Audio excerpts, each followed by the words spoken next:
Heute ist es endlich wieder so weit. Ich mache ein Video wieder unsympathisch TV. Heute gibt es von mir ganz klassische Analyse von der YouTube-Szene. Wir leben ja momentan wirklich in ganz holprigen Zeiten. Ja, wir leben momentan wirklich in sehr wilden Zeiten. Beim Nikola Inosokope 85 bleibt leider nicht ganz alles gleich wie beim er wohnt leider wieder bei den Eltern daheim. Hellas, liebe Leute, herzlich willkommen, alles klar? Genau im richtigen Moment wieder bei den Eltern eingezogen. Jetzt kannst du dank Corona die ganze Zeit in deinem Luxuszimmer chillen. Brauch meine Po, let's go! Was natürlich nicht auffällt, ist der Redhead im portugiesischen Exil. Bin ich dumm? Ja. Bei ihm auf der Insel hat es das Erdbeben gegeben von 5.2 auf der Richterskala. Ja moin Leute, Abos auf Trocken am Schaber nach vorne. Das ist jetzt nur ein kleiner Spaß am Rande gewesen. Das Erdbeben vom Ungarn auf Madeira hat natürlich so ausgesehen. Okay, aber jetzt wirklich im Ernst. Oh mein Gott! Oh mein Gott, Erdbeben!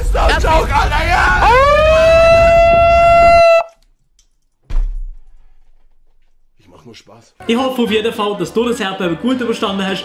Das ist wirklich mein Ernst. In diesen schweren und komischen Zeiten müssen wir einfach mal daran denken, dass es den Monte auch nicht immer einfach gegeben hat. Dass ich vergesse, meine Mutter hat mich bekommen, als ich 18 war. Und weil es mir in diesen schweren Zeiten finanziell auch nicht so gut geht, müssen wir jetzt noch mal kurz ab in die Werbung. Mein RTL! Raid Shadow Legends ist nach wie vor gratis. Nö. Dementsprechend können auch Leute mit heftigen Steuerschulden das Game zocken. Mich hast du noch gar nichts gefragt. Ja, ist auch richtig so. Raid Shadow Legends hat über 15 Millionen Downloads. Oh Baby, Junge! Sag mal, wieso machen ich nicht Werbung für ein Game, wo ich absolut gar keine Rappen dafür bekomme? Stupid! Und an der Stelle bin ich komplett raus. Falls euch das Video gefallen hat, könnt ihr gerne einen Daumen nach oben da lassen. Falls ihr den Kanal nicht abonniert habt, könnt ihr jetzt auf kostenfreier Ehrenbruderbasis ein Abonnement für mich da lassen. Ich würde sagen, wir sehen uns im nächsten Video wieder, wenn es wieder heisst. Ey, wenn der noch eine SH-Cap trägt, dann rast ich aus, ne? Ey, soll ich ihn, ich lade ihn noch zu mir nach Hause ein.